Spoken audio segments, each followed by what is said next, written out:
Welcome, folks. How you doing? My name is Kerry, and welcome to Off Grid 406. We're going to be doing a wind turbine review today, and chiefly we're going to be talking about. Let me see here. Let me get my stuff together. We're going to be talking about a design from a man from Sweden, I believe he is where he's from. Future Wind Turbines LTD. Okay, let's check this out just for a second here. Okay, what is the company? Now, this is a. First of all, we should just kind of go over this just for a second. This is a future wind turbine company that has it's just started as of September of 2024. Hang on. Founded in September of 2024 after 2 years of. Okay, hang on. I gotta do something real quick, guys. Anyways, future company that's kind of in the works as of now, as we speak, and kind of under research and development, if you will. We're going to be going. Hey, Noel, how you doing, man? Yeah, we're going to be doing like just a kind of a quick overview and review. Greetings, David. How you doing? And so we're going to kind of just look at some of his what he sent this to me just the other day. So this is brand new. I kind of briefly reviewed it and haven't gone over it too much. But again, it's a vertical access wind turbine. Let's look at a picture of it. This is like one of his models that he's created. And so, but as of yet, the one that he's trying to develop currently is really is not in production as of yet. So still in the testing stages. But so the vertical axis wind turbine is a cost-effective, autonomous, self-starting wind energy generator with 3 vertical 2.2 meter high airfoil blades. It is 1.95 meters in diameter, and the top is 8 meters high if installed in a field. It is compatible with existing solar panel infrastructure, with common 48-volt output, et cetera, et cetera. Now, the founder of this whole project is Phil Snowden, and it kind of gives a little list of his background and pedigree, if you will. He has some aeronautical engineering, and et cetera, et cetera. Has involvement with some different designs here that it shows.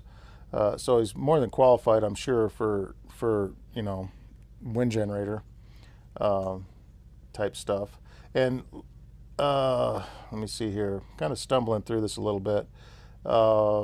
Physically, the design is complete, and 45 ships sets of airfoil blades have. Hey, Jim, how you doing, man? Looks like it would work great. I have seen similar ones. Okay, let me just highlight your deal here. Yeah, and the thing of it is I did see a very successful looking model of a VAWT in Ireland, and in fact it was putting out some pretty good numbers from what I could see, and I actually highlighted that on one of my videos. And so let me see, let's jump back to this screen. So I actually highlighted that on one of my videos and gave him credence and gave some links to his stuff. I don't know what happened to that video. I might have erased it because it might have been on a live, and I erased a lot of my past lives. But I can repost that link if I can find it on this video in the description after the live. But yeah, but the problem is and you guys, if you guys watch my videos, I'm not a real big fan of VAWTs in the first place. Because commercially you just don't see a whole lot of them out there and in business. And so my problem with them is that they many of them that you run across they just don't work. And I've seen some other people test them. I have, one of the criticisms that people have with me a lot of times is that I don't do a lot of my own testing, and that's true. I haven't. I've got better things to spend my money on, quite frankly. Maybe in the future I will. Maybe in the future I'll even try and construct one of these. But like I said, like if there was a ton of stuff online a ton of testing and stuff like that, that you could kind of bounce off of, like real world stuff instead of just like theoretical formulas and things, then I'd be probably more inclined to try it.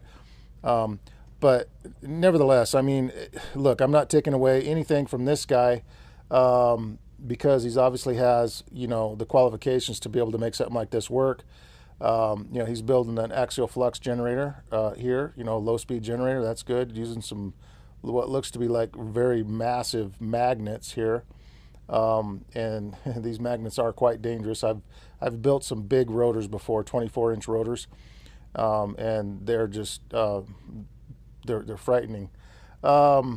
And so I'm sure he's probably using very finely wound wire as well, to get the voltage up to 48 volts at whatever speed this thing spins at. And here's a picture of what appears to be one of his test models. And as we scroll down, he gives different reasons why these should be used and are viable.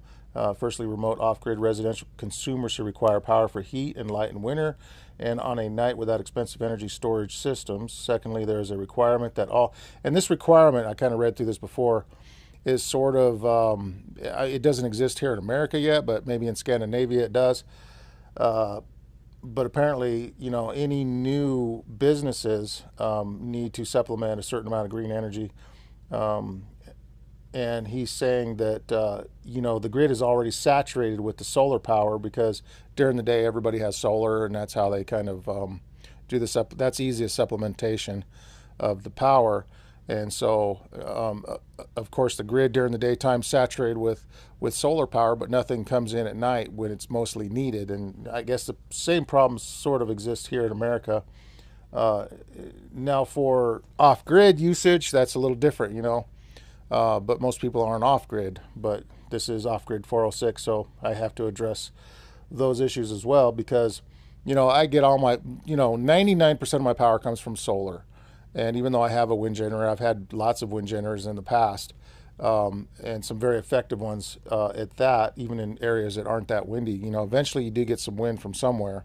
And if you have a large enough wind generator with a large enough swept area, you do wind up getting quite a bit of power. And that's important, especially on cloudy days or in the evening when your batteries are dead, or during high, times of usage, instead of running a generator, when your wind generator's running, you save fuel.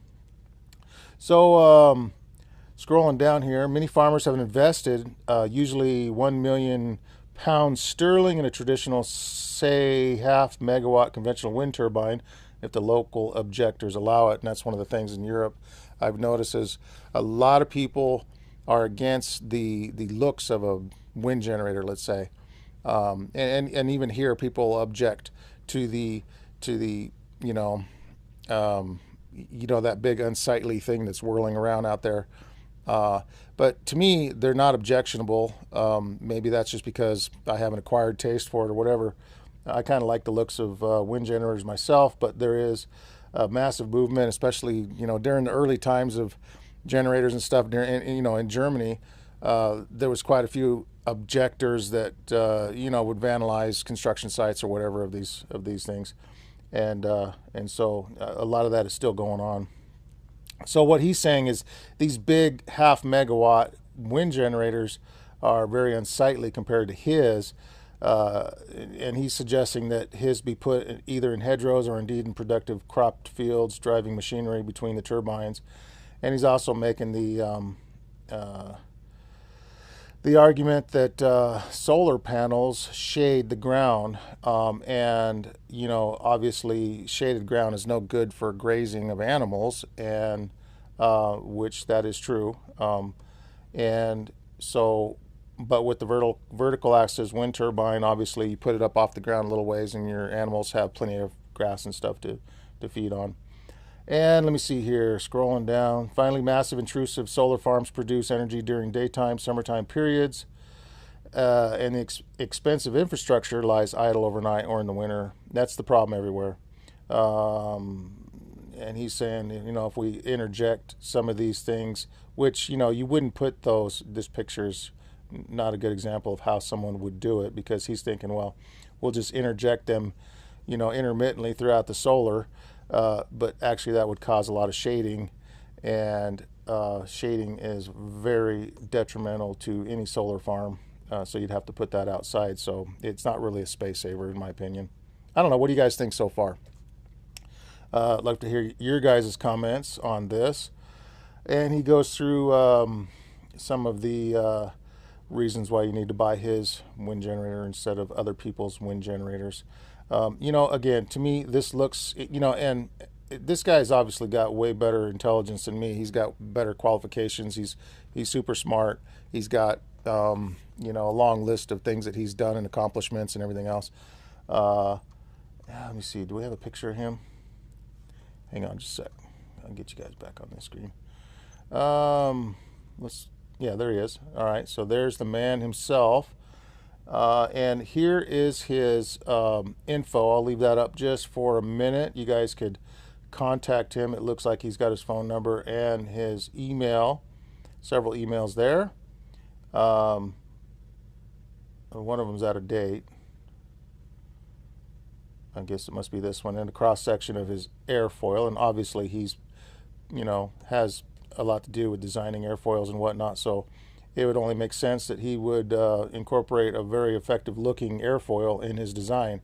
And that's always one of my criticisms when it comes to, wind generator design, is the lack of airfoils that's commonly, not there. And, with it's just, sheet metal blades, or like in the past, like in the very beginning, I remember, people were using like PVC, blades and stuff like that. And so that's why when I start making mine from scratch, I was really turned on with the idea of carving them out of wood, because that gave you the ability to be able to shape perfectly, an airfoil, and it worked quite well. And that's about it. He's got a graph here of, different things, and part of what looks like, let me get you back on here.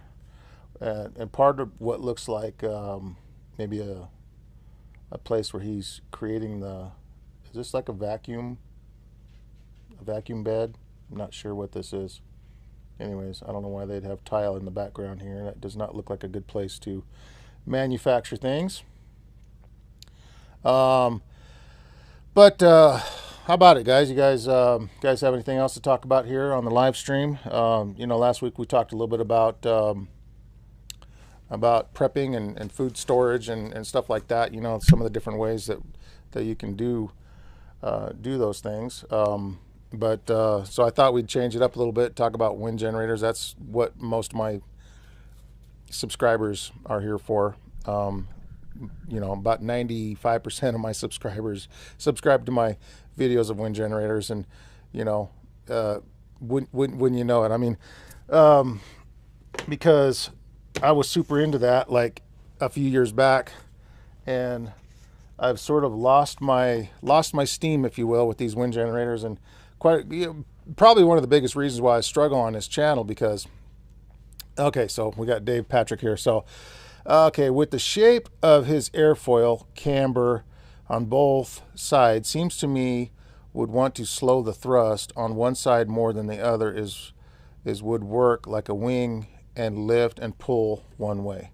Well, okay, yeah. So on that would be correct on a HOT, all right, on a horizontal axis wind turbine. But a VAWT is a little bit different, because to really be effective, and this is just from what I've read, I don't have like personal experience, but as the wind is gaining the attack, it's attacking the wind at a certain angle, it creates lift going this way, and then as it's coming around, it creates lift again going this way.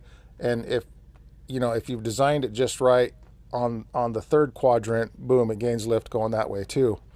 And so the airfoil has to be shaped where it works kind of equally on both sides, if that makes sense. And so that's a correctly shaped airfoil for a VAWT. But for a HOT, it would be asymmetrical and not symmetrical, in the fact that you have the wind coming and hitting it, directionally from one side. So that's my understanding of it. If you have a little bit more to add or subtract to that, please feel free.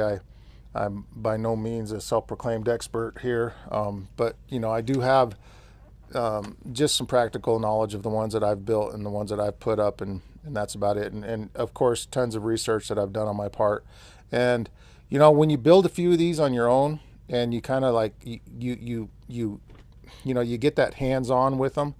You have a HAWT. Oh yeah, HAWT. It's an acronym for horizontal axis wind turbine, or VAWT. I don't know VAWT or HAWT. Yeah. So a VAWT is a vertical axis. That's the one that we're talking about here. It's actually, the wind generator is actually vertical. Let me go back to that picture that we're talking about and get my little mouse pad here. All right, let's get you back on this. Let's go back to that picture and I'll show you kind of the difference. See, this is what would be considered a VAWT, or a vertical axis wind turbine. A HAWT being the one that's very commonly seen, that we always see on the side of the road when we're driving, like through, you know, parts of California, through Wyoming, through Montana. Where else have I seen them? Anyways, so you know, if you haven't watched too many of my videos on my channel, I really kind of push the HAWT, the horizontal axis wind turbine, over the VAWTs. And the VAWTs are like super commercially hot right now. And they're an attractive looking wind generator. I'll be honest with you. I like the looks of them better than an old boring HAWT, you know, horizontal axis wind turbine. But quite frankly, they just don't have the physics. You know, I mean, maybe the physics are there, just somebody hasn't extracted. Let me say it like that: somebody just hasn't extracted it quite yet, you know, from its potential. And so there is that. And you know, my experience is all been mainly with the horizontal axis wind generators, and those have very simple mathematical power curves. Basically, you know, the larger the swept area, you know, the more power you're going to produce, and the faster the wind blows, the more power you're going to produce, which is true also with VAWTs, except there are some other things that work against them. Namely, the bigger that they get, the bigger in diameter that they get, the more uneven forces that they experience. For example, you know, with the wind blowing, one side is going to be pushing, and and then the wind's going to be pushing against the other side at certain points, and so they kind of get these oscillations going, and it really limits the I guess the longevity, if you will, because the parts tend to fatigue. Now, in small ones, they tend to do all right. Now, I know in the big commercial ones, there is a tremendous amount of trouble keeping those things up and running. So, hang on here. So I think I learned on your site that when the vane turns, the charge stops and starts again. Is there a constant charge as the wind changes direction? Yes, and yes and no. Now, when the wind changes direction a lot, I mean, when it's frequent, you do lose power because it's constantly readjusting itself. And laminar flow wind is always more efficient than a disrupted flow of wind, or wind that's coming in from multiple directions. And oftentimes my wind generator here will pitch constantly like this as it's finding the wind, you know, where it's coming in different directions. And maybe if I got it up, height is the wind generator's friend. And that's another thing with the VAWTs, the vertical axis wind turbines, to get them up way up there. And again, you know, for the really big ones, we're not talking about the small ones, it takes a humongous infrastructure. So the selling point on these is always that they always trap or capture dirty wind, you know, the wind coming in different directions. And that is true, they're more efficient.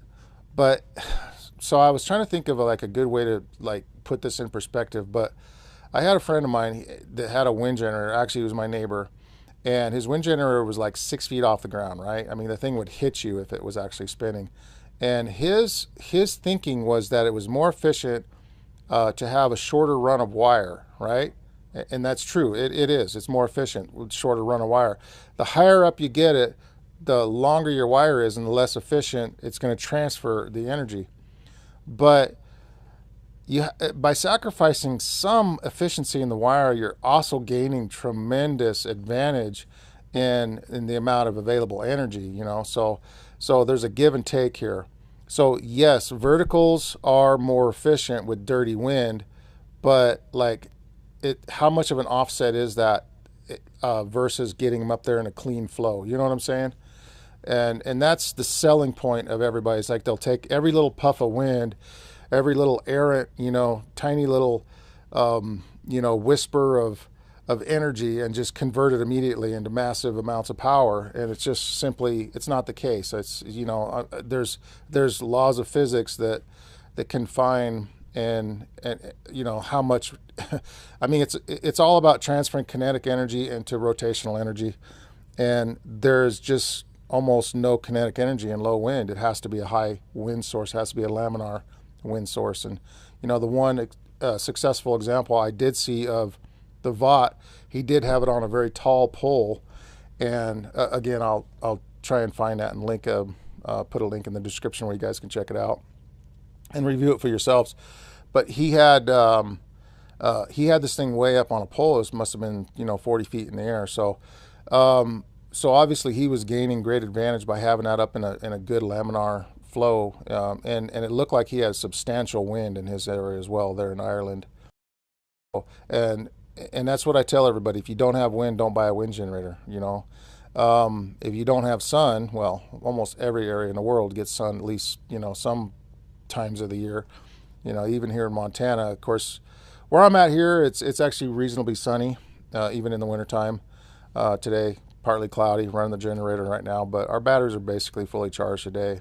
But it hasn't been any wind for like a long time, like any substantial wind to do much of anything.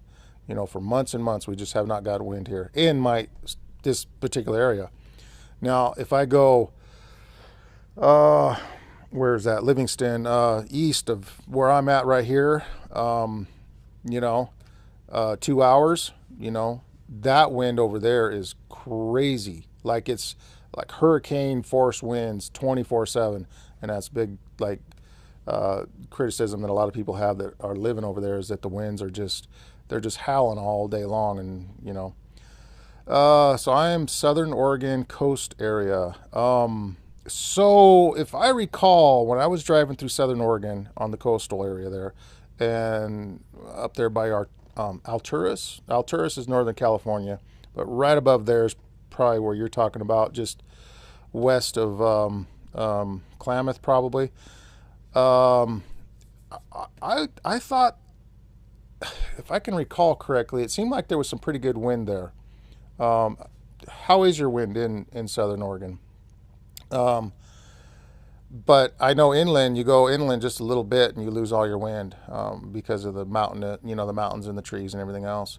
But yeah, Southern Oregon on the coast seemed like it had some, anywhere along the west coast, fairly decent wind from time to time. In the morning, obviously, it's probably like in Central California where we lived, it was usually very calm in the mornings, and it would pick up towards the evenings and blow into the night. So those would be excellent areas for wind power.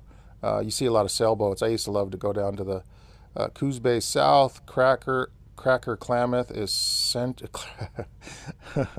Cracker Klamath is central. Okay. So I mean, there must be a lot of wind there then, right, David? Because I'm thinking, like where I lived, everybody had sailboats, and I used to love to go down there and not only look at the sailboats because I'm like a real boat fan, but I'd also love to check out the wind generators on those sailboats. So 8 to 10 and gusts up to 30s, storms 40 mile an hour plus for sure. Okay, so they say an average of 12 miles per hour is about the starting point, I think, for getting a Crater Lake. Sorry. Oh. Yeah. Okay. Yeah, because I was thinking, okay, what does he mean by Cracker Klamath? I guess that's a funny word. Yeah, that and honky. Sorry, those are the most hilarious words out there. So yeah, Crater Lake. But yeah, 12 miles an hour is is like the minimum. So last year, the doors on a friend's airplane repair shop blew off 70 mile an hour. Okay, yeah, that's some pretty gnarly winds. And here in this area, we get some gnarly winds too, especially when it storms. We've had probably 80, 90 mile an hour winds here, right where I'm at. And then the rest of the year, we hardly get anything. But, you know, it's, there are some areas here in Montana that do have that, like Livingston, for example, probably an average wind speed there. And I mean, it blows all day, every day there. Probably an average wind speed would be around, you know, maybe 14 to 16 mile an hour. So the average kind of throws you off because most wind generators don't even produce power until you're in the 12 mile an hour range. But you got to like figure the average is like, you know, if it's calm in the morning and blows in the evening, that gives you your average, you know. And so if you're getting 20 plus mile an hour winds on a regular basis, it's probably pretty worth it to get, you're supposed to know what I mean. Don't go by what I say. It's one of my jokes. Yeah, you're right.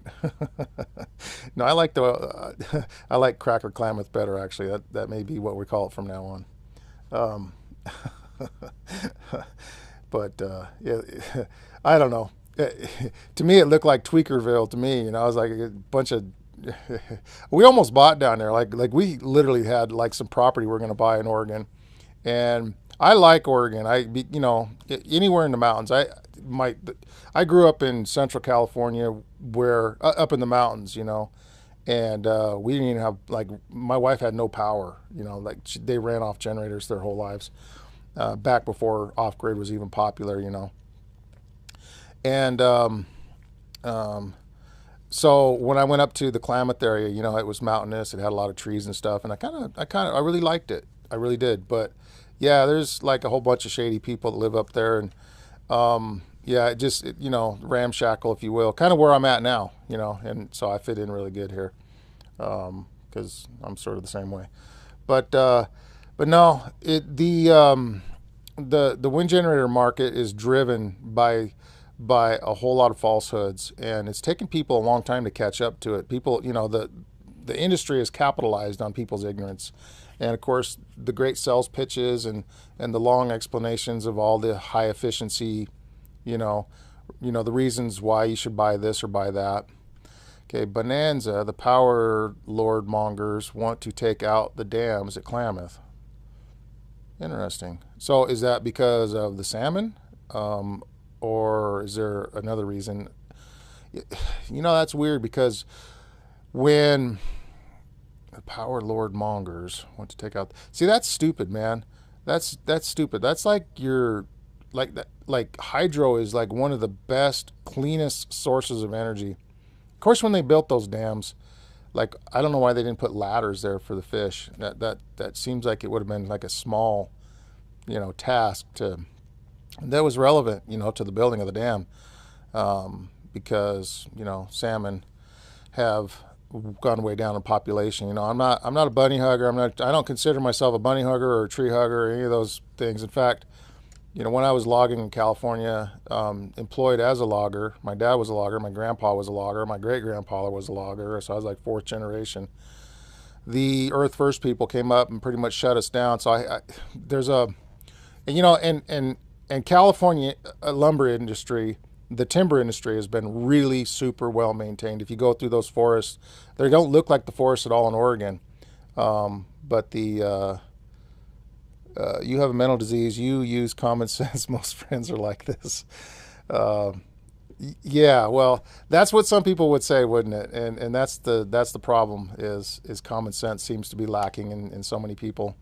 And yeah, I guess that makes us the oddities, if you will, of the world today. But, you know, honestly, I just think they make us feel like we're the oddities. I think there's a lot more conservative thinking individuals, you know, self-thinkers than there are otherwise out there. And that's interesting, because, like I said last time I did a live stream, that every time I do a live stream, I get people unsubscribing from my channel, because it seems like most of the people that are in, you know, into alternative energy tend to be of the liberal persuasion. It has to do with the farmers and the irrigation water. quite a history. I personally think they want to force imports from Amazon farmers. I got to think about that for a minute. It has to do with the farmers and the irrigation water. Quite a history. So they want the water, is what you're saying. I personally think they want to force imports from Amazon farmers. Do you independent farming gardening?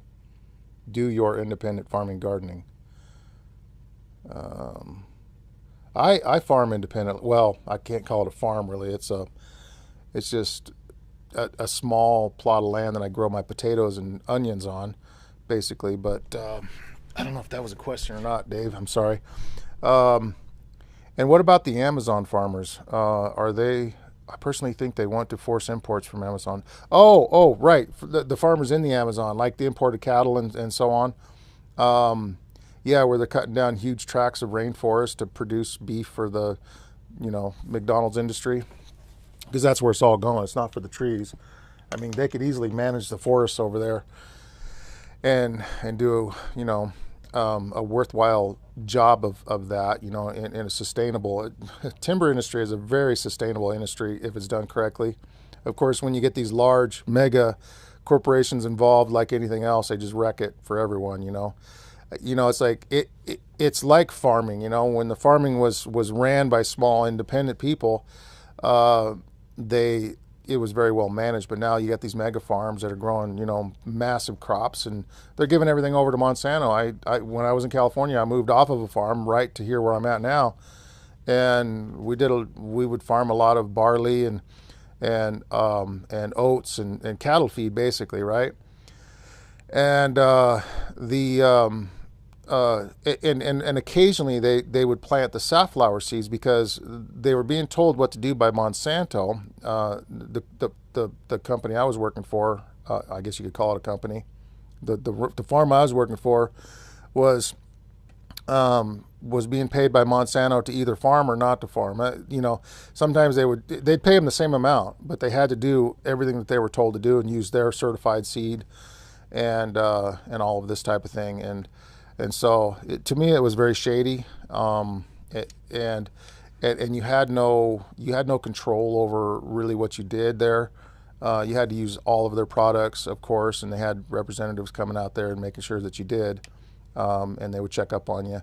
And so we planted some fruit trees out there, and the people that I was farming for were very concerned about the fruit trees because they thought that might violate some of their terms and conditions that they had agreed to with Monsanto, and they might lose their money. And that's the thing. These guys are getting used to the money. And a lot of the farmers here vote for the money, just like welfare people do. When you offer the people, okay, so hey, everybody vote for me. I'm going to be the new president. And if you vote me in, I'll give you all kinds of free stuff, and so everybody votes for you. That's sort of how it works with the farming as well. It's a big welfare system. A lot of farmers are going to hate me for saying that. Okay, no, that's cool, man. I got, yeah, David's got the internet cut out for a little bit. I hope that's not on my side. Shoot, it does show a little bit of cut on my side too. So I'm hoping my signal continues to go well. So yeah, that sucks when that happens. I have Skynet, so it's not always the best. And I actually put the resolution down on my screen, so it doesn't do that as often, but I do show a little bit of a cut on my end. So I hope we have good signal. But no, I was just talking about the farmers and how, like, a lot of them have subscribed to this welfare mentality. Basically, they vote the politicians in that's going to give them free stuff, and so a lot of farmers will probably hate me for saying that. And if you're an honest farmer, I apologize, because not all farmers do that. Not all farmers subscribe to that. I know that I watched a documentary about Monsanto and the damage that they've done in this country. And one of the participants of this documentary was a fellow by the name of Piercy Smizer. I met, when I was in North Dakota, I didn't meet Piercy, but I met his neighbor. We were building a pole barn for him. and he told me some personal stuff about him and the huge riff that that sort of happened during all of this. Learning the natural way, organic, and sticking to it is the right way. That's right, it is. You know, chemicals have their place. You know, it's like medicine. You know, once in a while, like if you get a bad accident or something, you need that morphine, right? But it's a medicine. It's just a medicine. That's all it is. On the streets, morphine is very dangerous. I tell conservatives they are too liberal for me. Okay, so you're like ultra conservative, and that you could probably link me in with that too. I'm super ultra conservative as well. But you know, I don't always buy all of the conservative arguments either, because I know a lot of these guys are anti-green energy, and I get it. Big green energy has moved in and taken over, and just like okay, my signal's fine, thanks, man. That's good to hear. But big green has moved in, and they start fleecing the people. Like in Washington, I know when the big wind generators came up, they went and promised everybody cheap energy, and you know, just short of being free. Turns out, you know, as soon as green energy moved in, they started paying, you know, their power bills doubled and tripled. And so, you know, it's all controlled by the mob. And so anything good that comes along is basically just, you know, completely polluted by whatever mob organization is running it. You know, I mean, fossil fuels. There's another example of something that can be really good, but that's ran by the mob. And you know, I'm using fossil fuels right now, and I'm probably more green than most people in America, you know, for that matter. But I'm still needing my fossil fuels to get to work and to run my generators and things like that. And we're married to them. For right now, we're married to them, and there's no getting away from it. And the idea that a lot of these politicians are like demonizing fuel, those are the same politicians that are also getting huge dividends and, you know, making huge profits through their campaigns and through their special interest groups. And to me, it's a terrible sin, man. So, you know, green energy is good. Fossil fuels are good. A lot of these things are good if they weren't ran by evil people. Because I have a wind generator and I have solar panels, and they treat me just fine. A lot of arguments I hear from people is the solar doesn't work. Well, I know it works. I know for a fact it works. I've been using it for 15 plus years. I know wind energy works. You know, that's another argument that people make. Wind energy doesn't work. It does. Like literally it does. Yeah, I don't have wind here now, and that's the big complaint, is that a lot. I flubbed the dub. I manually fill my diesel heater, and it just overflowed. Bummer. Hope it doesn't ruin the groundwater about 16 feet from the garden. Okay, so I got a story for you, David. Here, so when I was living in King City, that's where we were doing the farming, and also a lot of deprivation of the pig population was out of control, so we did that too. It was a lot of work. Daytime farming, nighttime deprivating. So worked with the local fish and game warden on that, and to control the wild pig, the feral pig population. But so one of the farmers, a friend of mine, he drove me over to one of these pumps. You know, they have a few well pumps out there that pump oil from the ground, and they got the tanks up on the hill. And he says, "Man, you see that big old patch of grain out there?" And there was I don't know, probably 100 yards by 200 yards long or 300 yards long. There was a patch of grain where the farmer had planted it. It was 6 times higher than all the other grain. It was outrageous. He says that grain has never stopped growing that tall ever since that crude oil spilled from that tank up there on the hill and ran down into that field. He says that fertilized the ground like you can't even believe. He says that grain every year for the last 25 years has grown 6 times taller than all of the grain around it. So it's fossil fuel. It's vegetation that's, you know, I mean, because of a cataclysmic event, has been buried in mass quantities, like up there at Spirit Lake when the Mount St. Helens blew. You know, they've already got oil production, not oil production, but they they have coalified wood that's been discovered on that site. That's, I remember when that thing blew back in the what was it, the 80s? Anyways, I remember as a kid we were watching the thing blow, and all those trees came down off that mountain into Spirit Lake. Boom. And then was buried with hot ash, and it coalified it in a very short time. So the coalification process happens very quickly, and it's just a lot of vegetation that's being compressed under certain conditions that turn to coal and oil. And so it's basically like a super fertilizer, man. And that's what people don't get. But all those O2s that were trapped in that carbon at one time were on Earth in the form of plants. And so the idea that we're, I don't know, the global warming argument probably might get me banned. Under control here, so I do solar. Thanks for your time streaming. Oh man, you're welcome. I appreciate that. Just curious, how much solar do you have? And so you have a diesel heater. Is it a forced air? A friend of mine just got one of those, and I really was digging that thing. And so, I mean, if you spilled the diesel pouring it in there, it probably is one of those little forced air units. So what? His ran on you had to put a 12-volt supply to it for the forced air, and then the diesel would get poured in there, and then you turn it on. And I think it had a vent, so actually vented the hot gases. So, yeah, I'd like to hear your take on that just briefly. I might do a future review on those if I can get my hands on his. So that would be cool, because actually we're going to be building a podcast room that's going to be separate from. I do a separate podcast every week. If you guys are into religious stuff at all, I'll just put a shameless plug out there. But you can check out my other channel at Prophecy Montana here on YouTube, and I'll put a link on that down below after the live stream as well. But yeah, we just talk about religious stuff. That is interesting. I'll have to research into that. Oil on the tomato plant. Joking. No, seriously, dude. So there's a gardener that did a whole bunch of online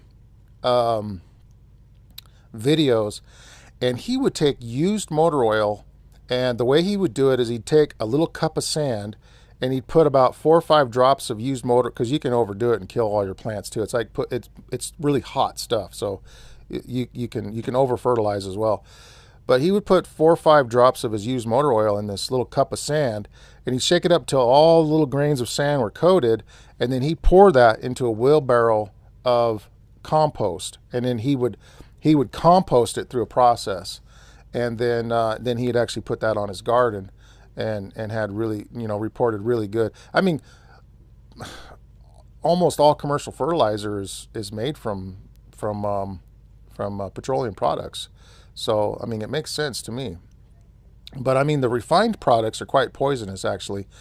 The refined oils, the refined gas and diesels and kerosenes, I mean, they're very poisonous. But there are bacteria out there that eventually get to them and break them down and reduce them to their base elements. And so, because I know, like, in Africa, they steal a lot of crude oil that's being pumped over there. Those bandits will actually get and they'll tap into the pipe systems and all that stuff, and then they'll be out there just these horrendous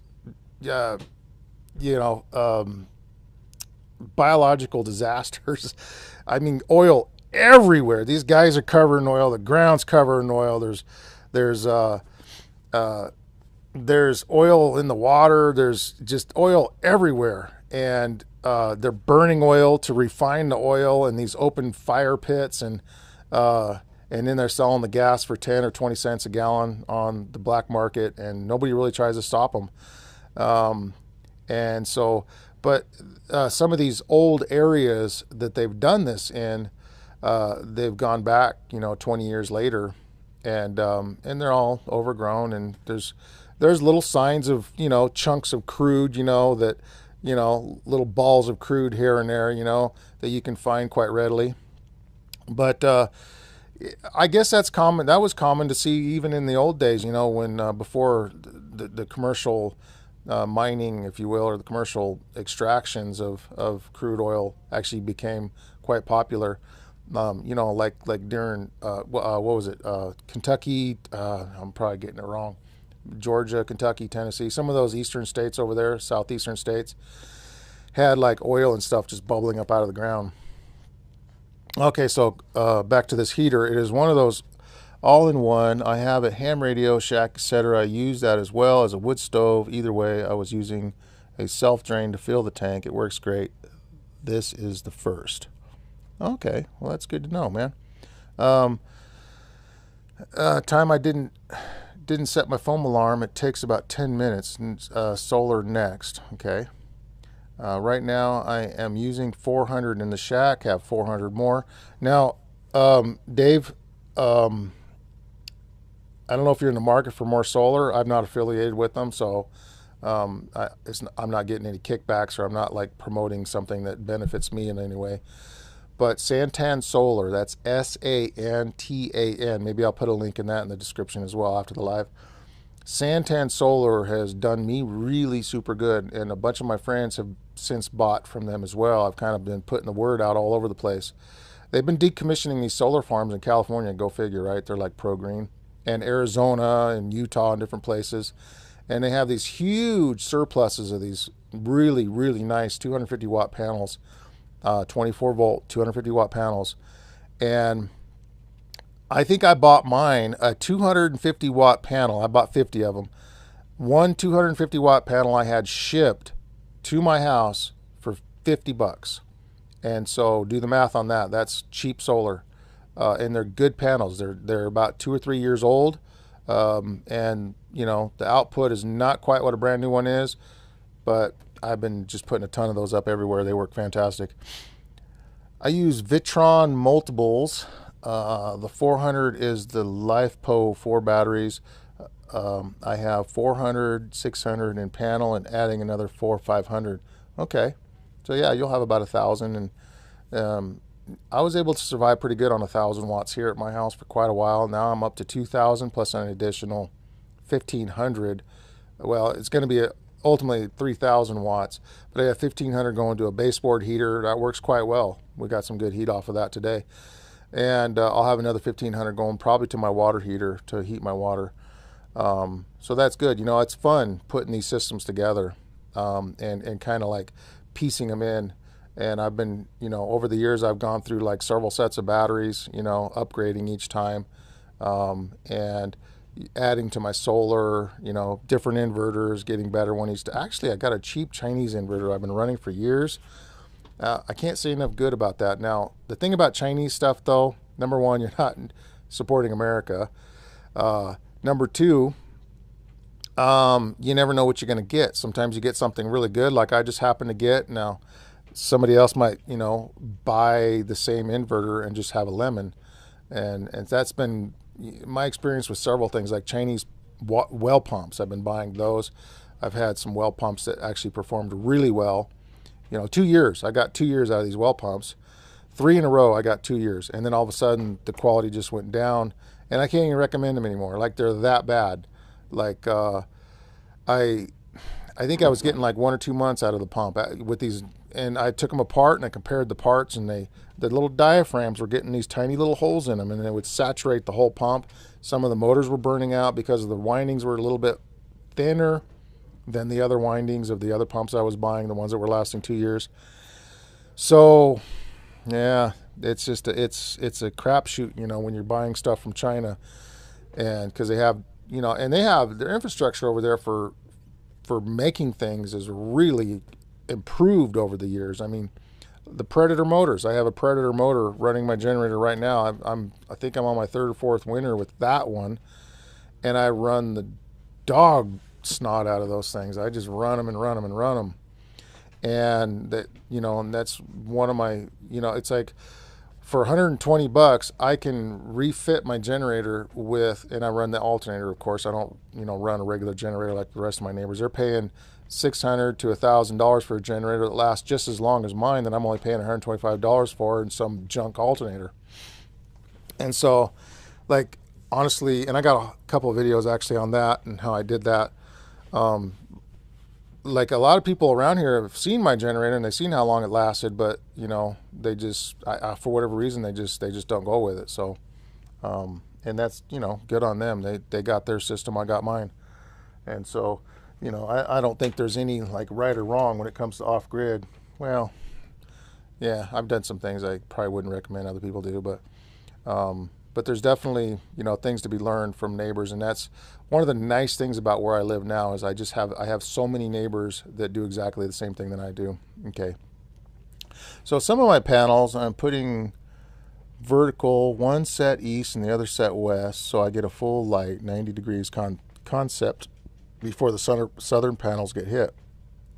Okay, so my neighbor did that up here, and he put half of his panels facing, you know, morning sun and the other half facing evening sun. There's some pros and cons to that. I'm of the opinion that I kind of like my panels all facing due south, and because by the time, and again, you know, I'm no, like I haven't got this nailed down yet. You know what I'm saying? Like I'm still like in experimental mode with all of this stuff. So it's just purely just opinions right now. But from what I understand, like early morning is going low over the horizon, right? You got your round earth and it's coming, I'm not a flat earther. You got your round earth and it's coming in low on the horizon, right? And so it's going through a lot of the atmosphere. So it doesn't have quite the punch that the midday sun has, right? And so, you know, early morning and evening, your sun index is very low, and that's why doctors would recommend, you know, like to get sun, morning and evening is the best sun to get because it's got that low that low index. But what we want is like full sun index, and so like mid morning, late morning, boom, sun kicks in heavy hardcore. That's directly at my southerly facing panels, and then as it comes over, you know, boom, evening, you know, full sun still, and then it starts getting to late evening. And of course, even if I point my panels in that direction, I don't know, maybe your experience is way different than mine. But that's just been my personal experience. I just figure, like, you know, hit them all at once, and I get the full energy all at once, you know, pumping into my batteries, and which 2,000 watts is a lot of power in full sunshine to actually put into your batteries all at once. But so maybe your idea is better. You know, catch that early power, catch that late power, and don't quite put as much in, but just kind of keep it even throughout the day. You know, there's that theory too. So of course, you know, and again, I haven't tried it, and maybe I'll talk to my neighbor up there in a few months and see how it's working out for him. But yeah, no, there's a lot of different ways to do stuff, man, and I am not, man, what's wrong with this thing? My mouse is freaking out. I'm afraid it'll touch something and change my live stream. But yeah, man, no, it's always good to talk to other people about this. Yeah, and thanks, Dave, for hanging out on the live stream this far with me. I'm probably gonna wrap it up here soon and get a bite to eat, and you know, as they say, slap the old lady and kick the dogs. No, I'm kidding. Don't take that wrong, anybody. But I treat my wife like a queen, as she deserves it, because she's a good woman. And I like my little doggies. They're great little doggies. But anyways, man, it's been really nice chatting with you, and hopefully, don't forget, I'm going to come on live. I'm going to try to do my lives every Sunday. I'm going to do them. I'm committed to doing them every Sunday at 5 o'clock Mountain Time. So with that, I'm going to sign off, and, you know, we'll see you guys later, and God bless.